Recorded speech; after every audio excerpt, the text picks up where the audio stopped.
हम मनगढ़ंत कहानियों में विश्वास नहीं करते। आप मुझे ये बता दीजिए, गौतम बुद्ध यानी सिद्धार्थ का जन्म कब हुआ? क्योंकि अब हम बात कर रहे हैं उस विषय पे, तो ये सारी क्लैरिटी हो जाए, क्योंकि आप शताब्दी के युग में जा रहे हैं। ईसा के 500 साल पहले। ईसा के 563 साल पहले, टू बी वेरी प्रिसाइज। उस समय हिंदू धर्म था कि नहीं था? उस समय हिंदू धर्म नहीं था, वैदिक धर्म था। वैदिक धर्म और हिंदू धर्म अलग है। अलग है। सनातन धर्म था। सनातन धर्म तो भगवान बुद्ध ने ही जो संदेश दिया था उसी को सनातन धर्म कहा गया था। एसु धम्मो सनातना, ये भगवान बुद्ध की वाणी है। सर, आप गजब बात कर रहे हैं। गौतम बुद्ध का परिवार तो हिंदू परिवार में ही पैदा हुआ ना? मैं कह रहा हूं मैं भी हिंदू परिवार में पैदा हुआ।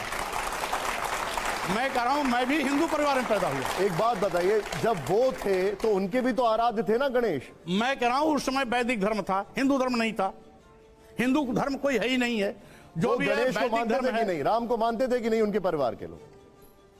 अब वो किसको मानते थे किसको नहीं मानते थे, क्योंकि उस समय न पैदा हुआ था। और उस समय के लोग तो मानते होंगे। लेकिन बुद्ध जो मानते हैं मैं उसको मानता हूं। मैं आपसे सीधे सीधे सवाल पूछा था। एनीवे, एक और चीज सीधे, राजगोपालन जी, हिंदू धर्म कैसे आपने एकदम स्वीकार नहीं कर सकते? नहीं, इसलिए हिंदू धर्म के बारे में सब लोग, भारतीय जनता पार्टी, योगी आदित्यनाथ, अद्वानी, वाजपेयी, सब लोग विस्तार से लिखा है। आपने कैसे मना कर? नहीं, मैं भी कह रहा हूं कि मैं भी पैदा तो हिंदू धर्म में हुआ। मैं भी पैदा हिंदू धर्म में हुआ, लेकिन जब मैंने देखा हिंदू धर्म का मतलब केवल ब्राह्मण धर्म। हिंदू धर्म का मतलब, आप सुनिए, अगर ब्राह्मण है, आप सुनिए, अगर हिंदू धर्म ब्राह्मण है, आप सुन लीजिए ना, अगर ये हिंदू धर्म होता तो देश की राष्ट्रपति द्रौपदी मुर्मू जी को, जो आदिवासी समाज से ताल्लुकात रखती हैं, उनको मंदिर में जाने से रोका नहीं जाता। उन्हीं के अधीन सरकार का, उन्हीं के अधीन मंत्रिमंडल का एक मंत्री गर्भगृह के अंदर जाके पूजा पाठ करता है। उनके अधीन मंत्रिमंडल का एक मंत्री ऊंची जात का है, इसलिए वो मंदिर में जाता है। और आदिवासी समाज की राष्ट्रपति जो सर्वोच्च पद पर बैठी हैं, उनको मंदिर में जाने से रोक दिया जाता है। अगर वो आदिवासी समाज को हिंदू मानते होते तो राष्ट्रपति द्रौपदी मुर्मू को रोका नहीं जाता। ये अपने आप में है। और यही नहीं, इसके पहले तत्कालीन राष्ट्रपति रामनाथ कोविंद जी को भी राजस्थान के सीकर के ब्रह्मा मंदिर में जाने से रोका गया था। बोला है, अगर दलितों को अगर ये हिंदू मानते होते तो रामनाथ कोविंद जी जो राष्ट्रपति के पद पर बैठे थे, उनको मंदिर में जाने से नहीं रोका आपने जो बोला, यही सवाल हमने इसी शो पे, इसी कुर्सी पर बैठे हुए थे रामभद्राचार्य जी, उनसे ये सवाल पूछा। उनका क्या जवाब था एक बार देख लेते पहले, फिर उसके बाद मैं आपके पास वापस आ रहा हूं। प्ले ऑन करिए उसको जरा।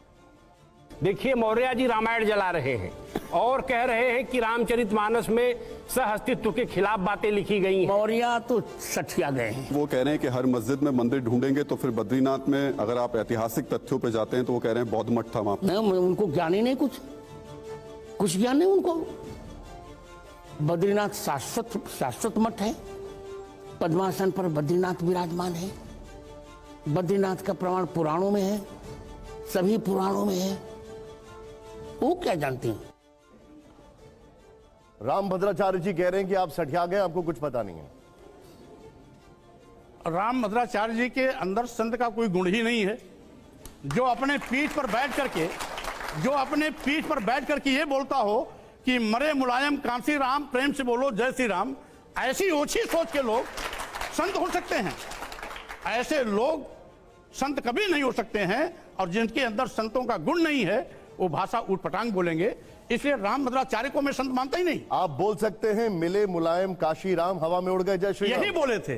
मैं कुछ और पूछ रहा हूं। आप भी बोले थे हवा में उड़ गए जय श्री राम। नहीं, मैं ये को कभी बोले नहीं था। आपकी पार्टी ये नारा लगाती थी। नहीं, ये बीएसपी में थे तो नारा लगता था ना। ये बीएसपी में नारा लगता था। हाँ, तो फिर ये बीएसपी में नारा लगता था ना। बीएसपी में नारा लगता था।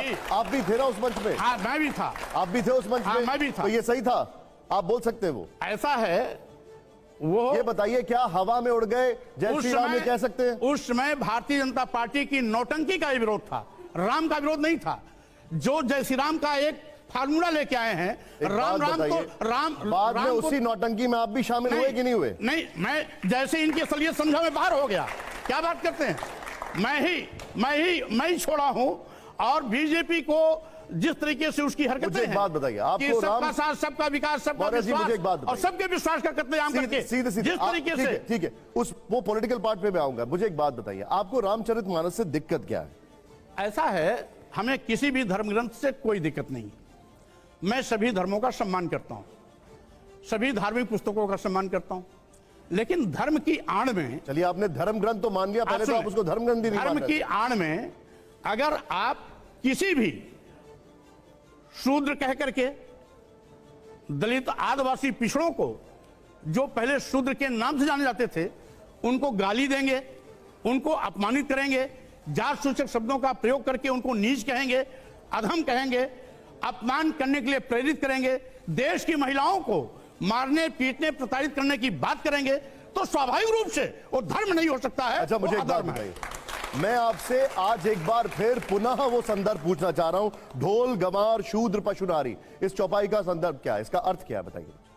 आप भी बहुत जानकार हैं, पढ़े लिखे हैं और कड़े भी हैं, घुटे भी हैं। ढोल गंवार शूद्र पशु नारी शकल ताड़ना के अधिकारी, ये सभी पीटने के पात्र हैं, प्रताड़ित किए जाने के पात्र हैं।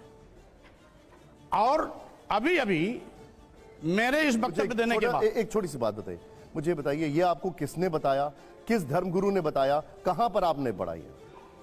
जिस प्रश्न ने इस किताब को लिखी है, पुराना एडिशन निकाल लीजिए, अपने आप ही अर्थ मिल जाएगा। ये नया एडिशन अभी छपवाए हैं मेरे बयान के बाद, 36 लाख 40 लाख कितना, नया एडिशन में इन्होंने परिवर्तित किया है। मैंने आपको इंटरजेक्ट कर दिया, जरा समझा दीजिए उसका मतलब हाँ, क्या है। एक चीज, अभी उसी रामचरितमानस में एक प्रसंग और है,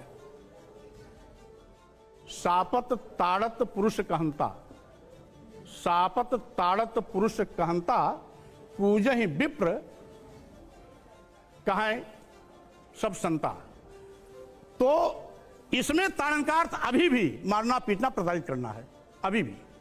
एक जगह तो बदल दिए, लेकिन उस वहां पर कल्याण प्रेस वालों का ध्यान नहीं गया, वो अभी भी यथावत बना हुआ है। इसीलिए मैं कह रहा हूं कि आप अपनी आवश्यकता के अनुसार अगर अर्थ बदल सकते हैं, तो अपनी आवश्यकता के अनुसार इस देश के शूद्र समाज को, आदिवासी दलित और पिछड़े समाज को, बात बताइए, देश की महिलाओं को अपमानित करने वाले मुझे एक बात उन बताइए, पंक्तियों को भी हटाने का काम कर सकते हैं। अर्थ क्यों नहीं हटा बदलना, रहे? अर्थ ना बदलना ना बदलना जो उसकी व्याख्या कर रहा है उसके ऊपर निर्धारित करता है, ना कि जो उसमें लिखा हुआ है। जो लिखा हुआ है वो तो आपको कोई संत, कोई ऐसा व्यक्ति बता सकता है जो उसके बारे में जानकारी हो। जो व्याख्या है, जो इंटरप्रिटेशन है, वो तो कोई भी इंसान यहां पर जितने भी बैठे हैं, हर कोई अपने अनुसार अपने अपने तरीके से कर सकता है, जिसके अंदर जो स्वभाव है। आप तुलसीदास की लिखी कोई भी रामचरितमानस पुरानी उठा लीजिए, ढोल गंवार शूद्र पशु नारी सकल ताड़ना के अधिकारी में यही अर्थ आएगा, मारना पीटना प्रताड़ित करना। और अभी जो संशोधित सर्ग आया, संशोधित उसका खंड आया है, अच्छा। उसमें शिक्षा से जोड़ दिया। तो अगर देश की महिलाएं शिक्षा की पात्र हैं, जिसको पहले शिक्षा दिया ही नहीं जाता था, तथाकथित हिंदू धर्मावलंबी देश की समस्त महिलाओं को शिक्षा से वंचित कर दिया था, ठीक है, देश ठीक है। के शूद्रों को अच्छा। शिक्षा से वंचित कर दिया था। अगर आज मैं- और सुनिए, एक मिनट, एक मिनट, एक मिनट, और ये देखिए, संस्कृत के ये विद्वान भाषण वाला कहते बात हो थे, गया। हम नारी चौपाई पर- शूद्रों न दिएताम, मौर्य जी, स्त्रियों और शूद्रों मौर्य को पढ़ने जी, लिखने का मैं अधिकार आपको नहीं क्या है। बता रहा हूं, अगर मैं आज आपको उस चौपाई का एक बहुत बड़े संत द्वारा, जगत गुरु द्वारा एक और उसका वर्णन बताऊं, तो आप उसको मानेंगे कि नहीं मानेंगे? मैं इस प्रकार के सच्चा वर्णन। पोंगापंथी व्यवस्था में यकीन करने वाले किसी एक भी मिनट, एक मिनट, तथाकथित संत की बात को नहीं मान एक सकता। मिनट, अब मुझे आपसे एक बात, अगर कोई जगत गुरु है, मैं आप सभी से पूछ रहा हूं, जगत गुरु की आप लोग बात मानेंगे कि नहीं मानेंगे? हाँ या ना? जोर से हाँ या ना? अगर जगत गुरु कोई बात कह रहे हैं, क्या उनका वर्जन जो है उसको हम समझ सकते हैं कि नहीं समझ सकते? बिल्कुल नहीं समझ सकते। अच्छा ठीक है, क्योंकि ये सब एक मिनट, रामभद्राचार्य जी ने जो कहा एक बार आप सुनिए, फिर मुझे बताइए, सुनाइए जरा। ढोल गंवार शूद्र पशु नारी, पहली बात तो उनका पाठ गलत है, सकल ताड़ना के अधिकारी नहीं है, ये सब ताड़न के अधिकारी है वहां पाठ। कौटिल्य ने ताड़न का अर्थ शिक्षण लिखा है। ढोल वाद्य, गंवार जो ग्रामीण व्यक्ति है, शूद्र शुचाद्रातीत शूद्र है जो चिंता से द्रवित हो जाए, पशु और नारी ये पढ़ने के अधिकारी हैं, इनको पढ़ाना चाहिए। नारी की शिक्षा अनिवार्य है। रामचरितमानस का एक भी अक्षर सब न तो संविधान के विरुद्ध है और न वेद के विरुद्ध है और न भारतीय मानसिकता के विरुद्ध है, न मर्यादा के विरुद्ध है। ठीक है, वो कह रहे हैं ये पढ़ाई के अधिकारी हैं, आप कह रहे हैं ये पिटाई के अधिकारी हैं। मैं कह रहा हूं सही माने में सबसे ज्यादा शिक्षा की आवश्यकता है रामभद्राचार्य जी को। एक चीज, दूसरी चीज मैं पूछना चाहता हूं, गधे को क्या पढ़ाएंगे, सुअर को क्या पढ़ाएंगे, गाय भैंस को क्या पढ़ाएंगे, बकरी को क्या पढ़ाएंगे, ऊंट हाथी घोड़े को क्या पढ़ाएंगे, क्या पढ़ाएंगे? और फिर दूसरी चीज, ढोल को क्या पढ़ाएंगे? पढ़ाने का ढोल मतलब बजाया होता है जाता। शिक्षित करना, ढोल बजाया ट्रेनिंग जाता। देना मतलब होता है। ट्रेनिंग देने की आवश्यकता है। आज इन तमाम ढोंगियों पाखंडियों को जो संत के रूप में देश को गुमराह कर रहे हैं और हमारी युवा पीढ़ी को गलत रास्ता दिखा रहे हैं, आप क्या चाहते हैं? देश की एक और ये कहेंगे, मुझे एक बात बताइए, एक और कहेंगे, ये सभी ढोंगी हैं, निशान पाखंडी हैं, आप ही एक पंडित हैं। निशान जी, मैं ये कह रहा हूं, एक और ये कहेंगे कि यत्र नार्यस्तु पूजन्ते रमन्ते तत् देवता, और दूसरी तरफ कहेंगे कि महिलाओं को मारना पीटा प्रताड़ित करना चाहिए। उसी तुलसी की रामायण में यह लिखा है कि महिलाएं नीच में भी नीच हैं। ऐसे सभी आप देख के पढ़िए, आप महिलाओं को अपमानित करने का अधिकार किसने दिया है? वो महिलाएं हमारी माँ हैं और हमारी बहनें हैं, हमारी बेटियां हैं, हमें पालती पोसती हैं, वही हमें पैदा करती हैं। जो हमें पैदा करता है हम उनको नीच कैसे कर सकते हैं? ठीक है, राजेश जी आपका सवाल। स्वामी प्रसाद जी, मेरे सवाल को थोड़ा सा गौर से सुनिएगा। आप उत्तर प्रदेश के बहुत ही माने हुए नेता हैं। आप दलितों की, पिछड़ों की राजनीति करते हैं, गरीबों की राजनीति करते हैं। उत्तर प्रदेश में इस वक्त भारतीय जनता पार्टी का शासन है। आप जो बात कह रहे हैं, आप ये मुझे बताइए कि रामचरितमानस के खिलाफ बोलने से, राम के खिलाफ बोलने से, मंदिर में बौद्ध मठ कहने से आप समाजवादी पार्टी के 24 में चुनाव आने वाला है, कितने वोट काट रहे हैं? मेरा सवाल ये नहीं है, सवाल मेरा ये है, क्या आप समाजवादी पार्टी में भारतीय जनता पार्टी का स्लीपर सेल चला रहे हैं? कुल मिलाकर के जोशी जी, मैं आपको कहना चाहता हूं ये राजनीतिक बयान नहीं है। आप ये- राजनीति करते हैं, राजनीतिक बयान आपका, हर बयान मुझे राजनीतिक है। भारतीय जनता पार्टी के खिलाफ जंग में ऐलान करना होगा तो आज भारतीय जनता पार्टी ने अपने 9 साल में देश के सारे नौजवानों को बेरोजगार बना दिया। करोड़ों नौजवानों की आज बेरोजगारी। नहीं, मेरा सवाल ये नहीं था ना, मेरा सवाल ये नहीं था। मेरा सवाल ये है आपसे, जो बात आप कह रहे हैं रामचरितमानस के खिलाफ, हिंदुत्व की पूरी राजनीति हिंदुस्तान में चल रही है। समाजवादी पार्टी के वोटर जो हैं वो हिंदुओं भी हैं। आप जो है अपने आप को बौद्ध कहते हैं, लेकिन आपके जो वोटर हैं वो हिंदू हैं। आप समाजवादी पार्टी के कितने हिंदू वोट काटेंगे? क्या भारतीय जनता पार्टी को आप इस तरह से मदद कर रहे हैं? ये सवाल है, इसी पर रहिए, भाषण तो लंबा नहीं दीजिए। ऐतिहासिक सच को उजागर करना हम समझते हैं राजनीति का हिस्सा नहीं है। जो लोग मस्जिदों में, जो लोग हर मस्जिद में मंदिर खोजने की कोशिश कर रहे हैं, मैं उनकी आंख खोलने की कोशिश कर रहा हूं और उनको सावधान कर रहा हूं कि अगर आप हर मस्जिद में मंदिर खोजेंगे तो आने वाले दिनों में हर मंदिर में लोग बौद्ध मठ खोजना शुरू कर देंगे। आप कह रहे हैं, डॉक्टर साहब मैं आपके पास आ रहा हूं। इनके जवाब नहीं दिया ना आपने। आप असदुद्दीन ओवैसी की भूमिका में है क्या? मैं भारतीय जनता पार्टी ने जिस घटिया राजनीति शुरू की है, हिंदू मुस्लिम की जो राजनीति की है, मस्जिद और मंदिर की राजनीति की है, फिरका परस्ती की राजनीति की है, देश के भाईचारा को कमजोर करने की कोशिश की है, अमन चैन को खत्म करने की कोशिश की है, समाज को बांटने की जो कोशिश की है, उसकी उस नापाक कोशिश को जनता के सामने उजागर कर रहा हूं, उसकी कलाई खोल रहा हूं। मुझे 1 मिनट का जी, ओके। कोटेशन, जी। मैं एक पहेली पूछ रहा हूं, आप लोग भी ध्यान दीजिएगा। पहेली होती है ना, जैसे बाबा साहेब आंबेडकर का कोट होता है, ज्योतिबा फुले का कोट है। मैं एक कोट आपके सामने रख रहा हूं और आपसे सवाल करता हूं, ये कोट किसका है मुझे बताइए। आपको मालूम होगा, इसलिए पूछ रहा हूं मैं, कोई प्रश्न, वो कोई आपका इम्तिहान नहीं ले रहा हूं। कोट है, आप भी ध्यान दीजिए।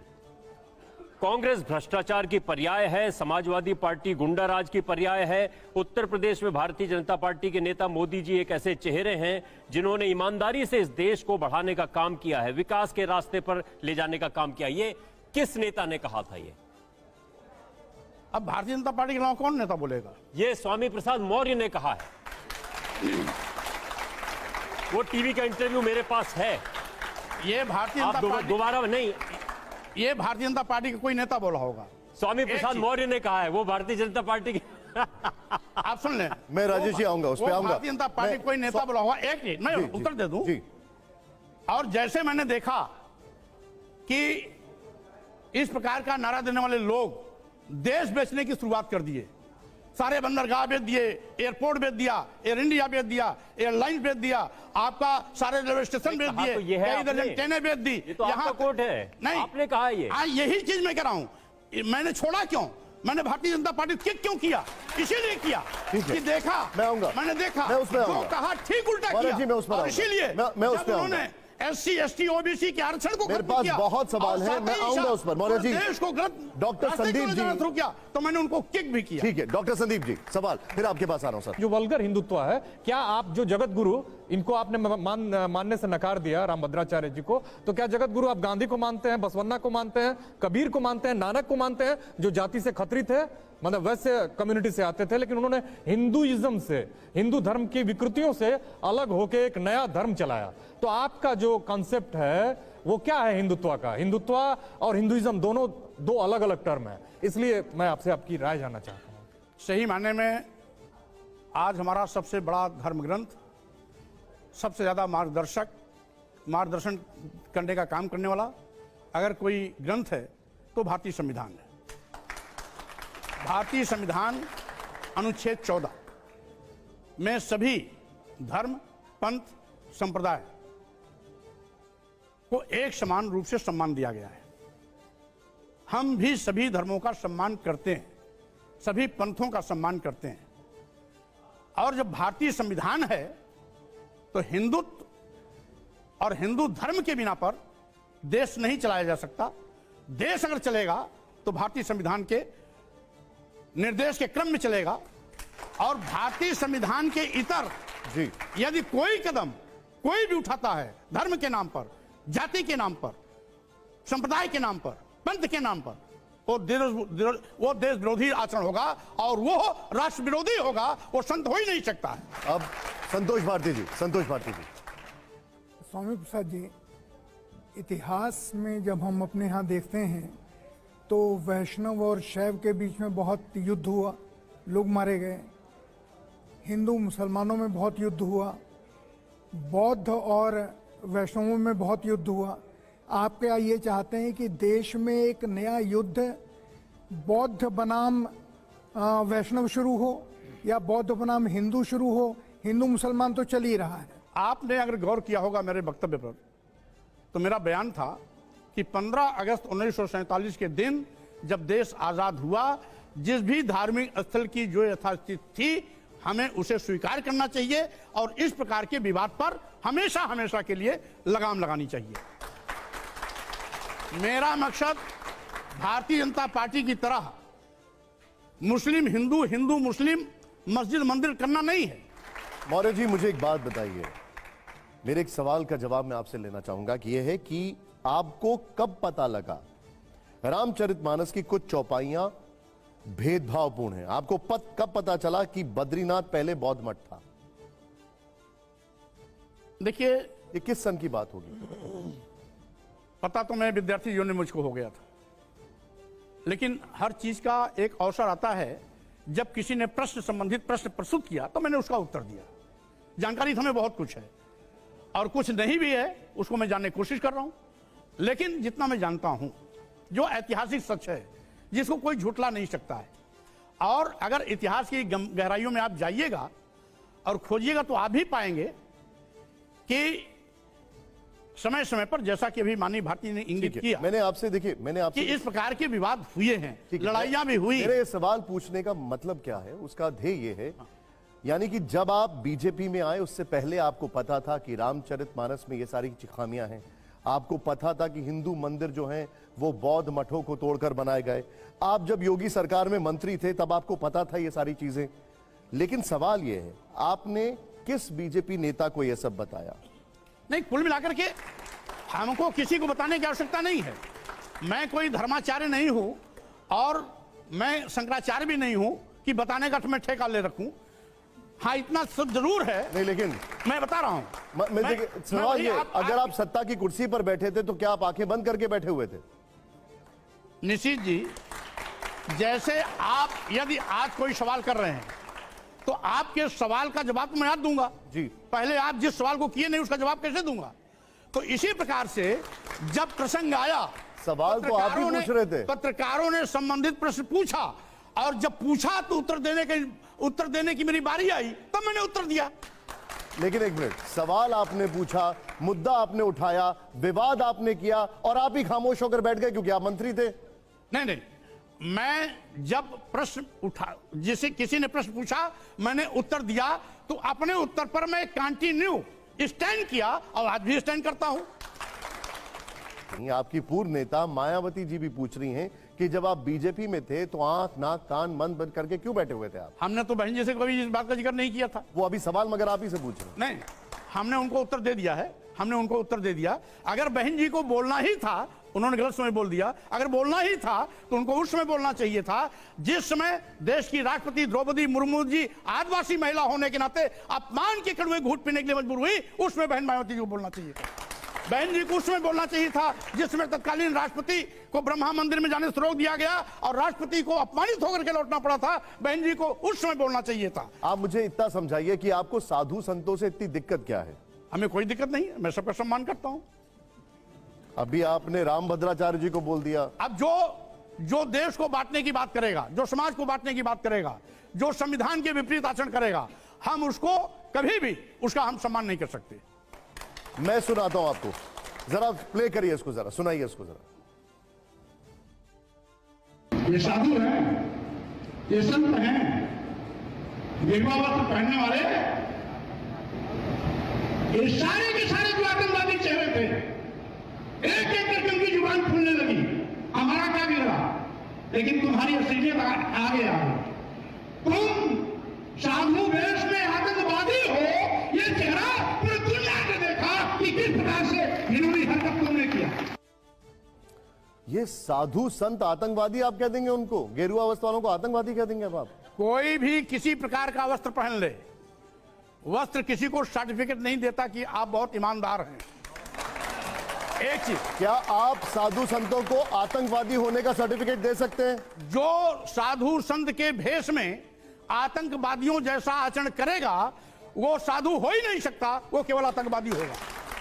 क्योंकि जिनको इंगित करके मैंने कहा था, ऐसे साधु संत के भेष में कोई स्वामी प्रसाद मौर्य का स्तर कलम करने का फतवा जारी करता है, कोई हत्या करने की बात करता है, कोई सिर काटने के लिए 51,21 करोड़ की बात करता, देने की बात करता है, कोई जीभ काटने की बात करता है, कोई हाथ काटने की बात करता है, कोई नाक कान काटने की बात करता है। ऐसे लोग कभी भी साधु संत नहीं हो सकते, आतंकवादी होते हैं। मुझे एक बात बताइए, अगर पैगंबर साहब के खिलाफ कोई बयान देता है और फिर कोई मौलवी कहते हैं सर तन से जुदा, तो आपने कभी किसी मौलवी को आतंकवादी कहा?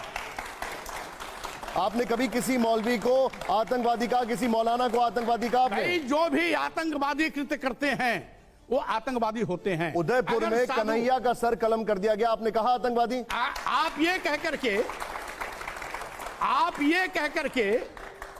कह करके साधु संत जिन लोगों ने मेरा सिर काटने, हत्या करने, तलवार से गर्दन कलम करने, जीभ काटने, नाक कान काटने, हाथ काटने के लिए इनाम की घोषणा की, हत्या करने के लिए तलवार खरीद के लहराने का काम किया, इस तलवार से सर काटूंगा, उनको आप क्लीन चिट नहीं दे सकते। वो आतंकवादी भाषा बोल रहे हैं। मैं तो क्लीन चिट दे नहीं रहा हूं, भाषा है। मैं तो क्लीन चिट नहीं दे रहा हूं।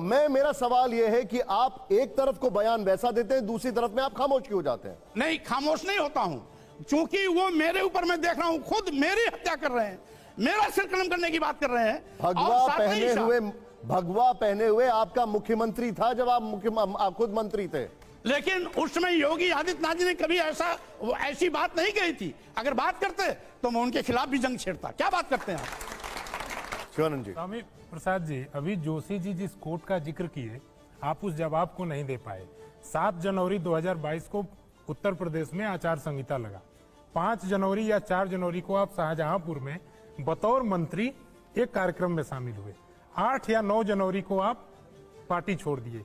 ये 2-3 दिन में आचार संहिता लगने के बाद अचानक आप लोगों की दृष्टि कैसे जगती है कि यह पार्टी नरेंद्र मोदी की पार्टी या योगी आदित्यनाथ की पार्टी दलित विरोधी है, पिछड़ा विरोधी है, और कहीं बार बार उसके बाद आपने जिक्र किया इस बात का कि मैं भाजपा को ऐसी पटक नहीं दूंगा, मैं योगी मोदी को ऐसी पटक नहीं दूंगा। हालांकि फाजिल नगर में आप चुनाव लड़े, चुनाव हार गए। कहीं इस छटपटाहट में आप अपने आप को राजनीति की मुख्य धारा में फिर से लाने के लिए यह बयान तो नहीं दे रहे हैं जिससे कि आप दोबारा आए? पहली बात तो ये, राजनीति में मैं इतना बौना नहीं हूं कि अपने को स्थापित करने के लिए कोई इस प्रकार का खेल खेलूंगा। आपके लिए कहा जाता है कि आप सत्ता के साथ विचारधारा बदल देते हैं। मैं विचारधारा के साथ हमेशा चलता हूं, भले ही सत्ता को ठुकराना हो तो सत्ता को ठुकराने में मुझे कोई गुरेज नहीं। चलिए मैं आपको एक बयान आपका सुना देता हूं, जरा प्ले ऑन करिए उसको जरा। तलाक का कोई आधार नहीं, कोई अपनी हवस को पूरा करने के लिए लगातार पत्नियां बदलते रहने का काम करे, अपने ही बच्चों को, अपनी ही पत्नी को सड़क पर भीख मांगने के लिए मजबूर कर दे, तो स्वाभाविक रूप से इसे ना आप अच्छा कहेंगे न कोई दूसरा अच्छा कहेगा। आप कहते हैं कि वो अपनी हवस पूरी करने के लिए, ये 3 तलाक पे जब बहस चल रही थी तब आपका ये बयान था, क्या आप अभी भी इस विचारधारा पे कायम हैं? पहली बात तो इस प्रकार का कृत्य कोई भी करे, कोई भी करे, हिंदू हो, मुसलमान हो, सिख हो, ईसाई, कोई भी करे, भाई 3 पत्नियां रखने तक उनके यहां राइट है मुस्लिम समाज में। अगर कोई 6, 7, 8 करता जा रहा है, कोई सीमा होनी चाहिए। नहीं, लेकिन मुझे एक बात बताइए, क्या आप अभी भी ये मानते हैं कि मुसलमान अपनी हवस पूरी करने के लिए 3 शादियां करते हैं या 4 शादियां? उसमें किसी का नाम नहीं, उसमें कोई भी, मैंने कहा है, कोई भी हवस अपनी पूरी करने के लिए अगर अपनी पत्नियों को त्याग करता है और नई के साथ संबंध बनाता है, ये अच्छी परंपरा नहीं। आप सभी लोग क्या रैपिड फायर के लिए तैयार हैं? आवाज नहीं आ रही मुझे। Maurya ji, rapid fire round है, ये बड़ा रोचक होता है। यहां पर मैं आपको तस्वीरें दिखाऊंगा और आपको एक तस्वीर इसमें से चूज करनी है। एक तस्वीर, बोलना नहीं है इसमें, आपको तस्वीर चूज करनी है। मेरा सवाल है, प्ले ऑन करिए। पहला सवाल के लिए तैयार है? ओके, जोर से तालियां होनी चाहिए इसके ऊपर। आइए जरा, पहला सवाल प्ले ऑन करिए। पहला सवाल हमारा यह है, बेहतर मुख्यमंत्री कौन मौर्य जी, मायावती जी या योगी आदित्यनाथ? एक चुनना होगा आपको। मायावती जी। ओके, प्ले करिए। अगला सवाल, अगला सवाल प्ले ऑन करिए। देश का सच्चा सेनानी कौन, सावरकर जी या मोहम्मद अली जिन्ना? दोनों में कोई नहीं। ओके, आइए जरा तीसरा सवाल, बेहतर नेता कौन, अखिलेश यादव जी या शिवपाल यादव जी? दोनों अच्छे हैं। आइए जरा अगला सवाल, सवाल यह है समाज के लिए, प्ले ऑन करिए इसको जरा। आदर्श क्या है, मनुस्मृति या रामचरितमानस? कोई नहीं, भारतीय संविधान। अब एक और सवाल प्ले करिए। अगला सवाल, बेहतर प्रशासक कौन, मोदी जी या योगी जी? इनमें से दोनों में कोई नहीं। दोनों में कोई भी नहीं।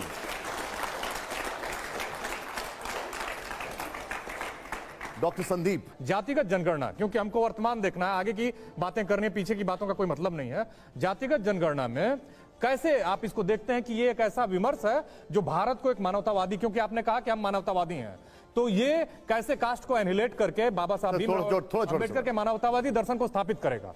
2 सवाल। स्वाभाविक रूप से यदि सत्ता में हम आते हैं तो जातिवार गणना भी होगी, और साथ ही साथ जो एक जाति विशेष को हर मंदिरों में बैठा दिया गया पंडित पुजारी के रूप में, और जो राष्ट्रपति तक को अपमानित करने का पाप करते हैं, इस प्रथा पर हमेशा हमेशा के लिए रोक लगा। अच्छा, एक मौर्य जी, 6 बार आप मंत्री रहे हैं, सत्ता के करीब रहे हैं, नेता विपक्ष रहे हैं, लेकिन आपकी दोस्ती किसी से टिकती क्यों नहीं है? दोस्ती टिकती है, खूब टिकती है, विचारों से। ओम प्रकाश राजभर जी आपके दोस्त थे, अब आपको वो दगा कारतूस कह रहे हैं। वो क्या कहते हैं, जो पढ़ाई लिखाई, जो भाषा जानते हैं वो बोल रहे हैं। नहीं, आप भी लोगों के बारे में क्या कहते हैं मैं लिस्ट बना देता हूं, पढ़ के सुनिएगा, पढ़ के सुनाता हूं आपको। जब आप बसपा में थे तो मुलायम सिंह यादव को गेस्ट हाउस कांड का आरोपी कहते थे। बीजेपी में आए तो आपने कहा यूपी में मुलायम और मायावती दो बड़े अजगर हैं। बीजेपी में रहते हुए आपने कहा आजम खान मानसिक रोगी हैं। समाजवादी पार्टी में आए तो कहा बीजेपी नाग है और मैं नेवला हूं। लिस्ट बहुत लंबी है, बोलिए पूरी पढ़ूं। जब भी मैंने जो कहा, जो परिस्थितियों, जिन परिस्थितियों में कहा, जब भी मैंने जो कहा, जिन परिस्थितियों में कहा, उस समय उचित कहा था। लेकिन एक बात बताइए, जो आपने कहा वो उचित कहा था और फिर भी आप कहते हैं दोस्त हैं। यहां पर नाग और नेवला चल रहा है, अजगर चल रहा है, ये दोस्त हैं। कोई आपको दगा कारतूस में बोल रहा है, ये दोस्ती की भाषा है। स्वाभाविक रूप से उनके लिए मैं दगा कारतूस माना होऊंगा इसलिए कह रहे हैं, लेकिन उनकी भाषा उनको मुबारक नहीं। लेकिन आप मानते हैं कि मायावती जी और मुलायम सिंह जी अजगर हैं, आप ये मानते हैं? क्या जी? मायावती जी और मुलायम सिंह जी अजगर हैं? भाई हम ये कह रहे हैं, उन परिस्थितियों में वो सही था जवाब। अब चूंकि जो बाबा साहब डॉक्टर अम्बेडकर के मिशन और मानवर कांशीराम के सामाजिक परिवर्तन आंदोलन को निगल गई हो, वो क्या हो सकती? कॉमन सिविल कोड से दिक्कत है आपको? यूनिफॉर्म सिविल कोड से दिक्कत है आपको? स्वाभाविक रूप से देश, हमारा देश विभिन्नताओं का देश है। विभिन्न धर्म, विभिन्न पंथ, विभिन्न संप्रदाय के लोग रहते हैं। यहां पर विभिन्न संस्कृतियां भी हैं। इसलिए बिना सबकी सहमति के इसको थोपना स्वाभाविक रूप से देश की जनता का अपमान होगा। इसलिए मैं इसका विरोध करता हूं। अगर लागू ही करना है तो सबकी राय और सहमति लेना आवश्यक। 3 तलाक कुरीति थी कि नहीं थी? उस पर तो कानून बन गया, इसलिए अब उस पर कोई बहस नहीं। आपसे पूछ रहा हूं, आपका क्या राय, आपकी क्या राय? मैं कह रहा हूं जिस पर कानून बन गया और जो माननीय सर्वोच्च न्यायालय के माध्यम से भी हो गया है, उस पर कोई बहस नहीं। बेटा और बेटी को बराबर हक होना चाहिए? स्वाभाविक रूप से दोनों को समान रूप से हिस्सेदारी मिलनी। शादी की उम्र तय होनी चाहिए? शादी की उम्र पहले भी तय है। क्या बेटी को पिता की संपत्ति का अधिकार होना चाहिए? होना चाहिए, ऐसा प्रावधान भी है। तो फिर यूनिफॉर्म सिविल कोड से आपको दिक्कत क्या है? नहीं, यूनिफॉर्म सिविल कोड केवल पर्टिकुलर इशू पर नहीं, उसमें बहुत से हैं। जब ये यूसीसी लागू होगा तो अनुसूचित जात का आरक्षण, अनुसूचित जनजात का आरक्षण, पिछड़ों का आरक्षण भी सवाल के कटघरे में खड़ा हो जाए। क्या बात? मुझे एक सच बात बताइएगा। आप अभी यहां पर अपने पॉइंट ऑफ व्यू रख रहे हैं, अपनी बातें रख रहे हैं जी। जब लॉ कमीशन ने अपने सबसे ओपिनियन मांगा, आपने उनको अपने ओपिनियन दिए? कभी भी वो किसी से मांगा होगा, वो अंधेरे में अरे सबको बोला है सर, क्या बात कर रहे हैं? पूरे देश से उनके पास 50 लाख से ज्यादा आ चुके हैं। ओपिनियन जारी हो, मेरा भी ओपिनियन यही है। नहीं, आपने कोई चिट्ठी लिख के बताया उनको? देश के सभी लोगों की सार्वजनिक सहमति लेनी चाहिए। मैं शुद्ध राजनीति की बात करता हूं। राहुल गांधी जी का एक बयान था, उनका यह बयान था कि समाजवादी पार्टी रीजनल पार्टी है, उनके पास नेशनल विचारधारा नहीं है। आप सहमत हैं उससे? क्योंकि इंडिया फॉर्मेशन के बाद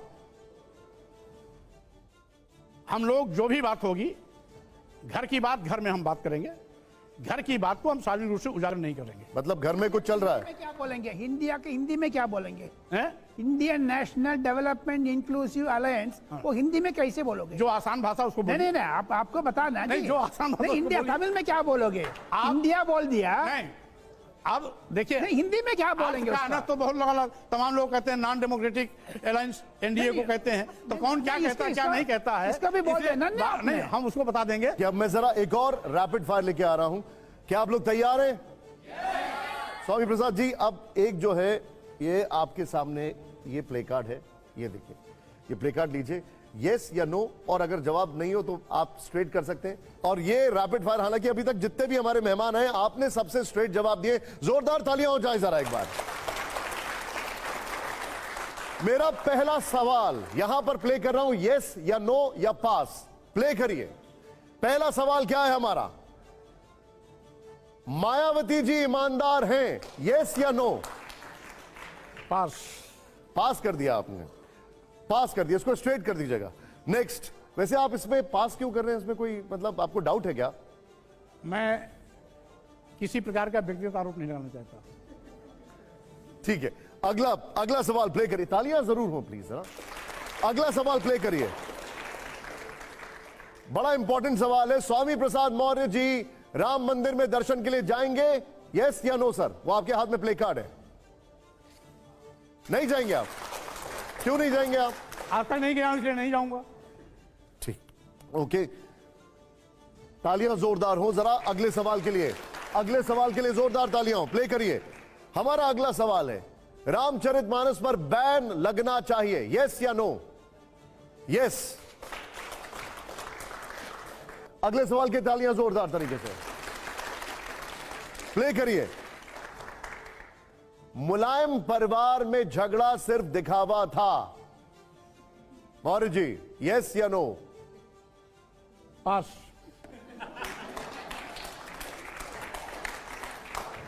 लेकिन इसमें क्या संशय है, इसमें आपत्ति क्या है आपको? अब वो चूंकि उस परिवार का हिस्सा मैं नहीं, तो कैसे बता सकता हूं? अरे ये आप ही का बयान था जब आप बीजेपी में थे। भाई मैं कह दिया स्पष्ट कि जिसमें विवाद था उसमें मैं नहीं था। हमें तो आप ही से पता लगा था ये ड्रामा हो रहा है। और अब सब एक हैं, तो जो वर्तमान है उसको देखें। आप इतना जो मुस्कुरा रहे हैं, न जाने क्या छुपा रहे हैं। आइए जरा अगले सवाल के लिए जोरदार तालियां हो जाइए। अगला सवाल प्ले ऑन करिए जरा। अगला सवाल यह है, दलितों को गौरी गणेश की पूजा नहीं करनी चाहिए, यस या no? Play card sir, play card जरूर दिखाइएगा, यस, नो या पास? सही मायने में गौरी गणेश से उद्धार नहीं होना है। अगर नौजवानों को किसी की पूजा करनी है तो अपने माता पिता की पूजा करना चाहिए। यस या नो में बता दीजिए, यस या नो या पास? पास। ठीक है, पास। अगला सवाल के लिए जोरदार तालियां हो जरा। अब ये सवाल देखिए, ये रिकॉर्ड पर जा रहा है सब। अगला सवाल प्ले करिए, बड़ा इंपॉर्टेंट सवाल है। स्वामी प्रसाद मौर्य जी दोबारा बीजेपी में नहीं जाएंगे, यस या नो? नहीं जाएंगे आप? नहीं जाएंगे। ठीक है, मुझे इसमें एक और लाइन ऐड करनी चाहिए थी, कब तक, बट बहरहाल। अब मेरा अगला सवाल है, जोरदार तालियां हो जाइए अगले सवाल के लिए, प्ले करिए। अगला सवाल, नरेंद्र मोदी जी इस वक्त देश के सबसे लोकप्रिय नेता हैं, यस या no? No. Play card sir. अच्छा, ये आरोप आपके ऊपर क्यों लगता है कि आप बीजेपी में रहते हैं तो समाजवादी की फील्डिंग करते हैं, समाजवादी पार्टी में रहते हैं तो बीजेपी की फील्डिंग करते हैं, इधर की उधर करते हैं आप? ये सब पत्रकारों की मेहरबानी है। बात घुमा करके गाय का लेरुआ भैंसी में, भैंस का लेरुआ गाय में लगाने का काम करते हैं। स्वामी प्रसाद मौर्य तो जो कहते हैं सीना ठोक के कहते हैं, ताल ठोक के कहते हैं। स्वामी प्रसाद मौर्य जी, आपने हमारे साथ बातचीत की, एक एक सवाल का जवाब दिया। पहली बार इस तरीके से एक एक सवाल का खुलकर जवाब दिया, आपका बहुत बहुत शुक्रिया। जोरदार तालियां और शुक्रिया हमारे एडिटर का। Thank you very much.